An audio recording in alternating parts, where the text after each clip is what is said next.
Right then, it's happy hour. This week is an exclusive.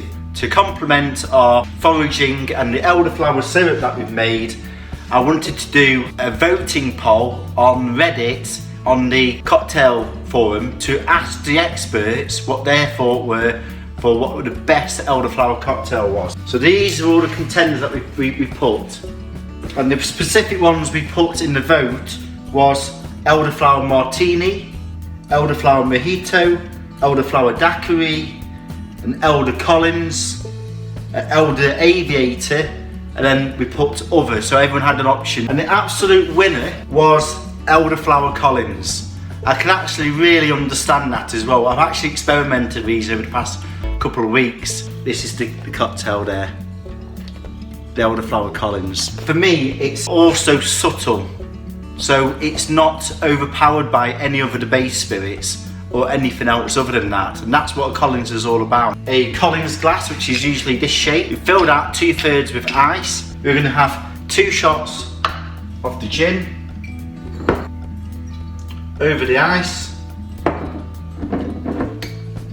and 1 shot of the elderflower syrup.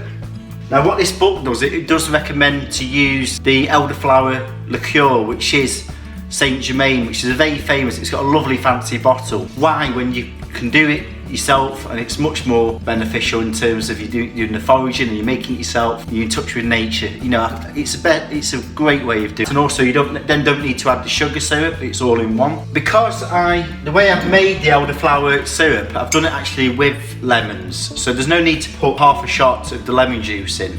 It's all comparts with the syrup. All we need now is to add the soda water or sparkling water. So we've added the gin, we've added the elderflower syrup, which is infused with the lemons as well. Just need to give that a stir with a bartender's spoon. It's quite useful. And then we top this up with soda water. And this is a fantastic summer drink. The mojito is a Cuban classic as a long drink. I would say this is a real traditional English cocktail. It's a long drink with elderflowers and gin, very typical of an English summertime.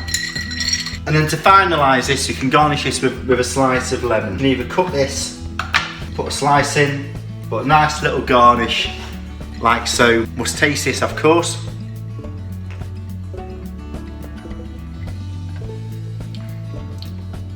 Wow, that's really refreshing, really nice, lovely. So I really hope you're enjoying the show. Don't forget to subscribe. A lot of love and passion going into this show, and I would really like to thank everyone's input on Reddit with all the votes and the feedback. Absolutely loving Reddit, and it's a real genuine community, really loving it. So big toast, cheers.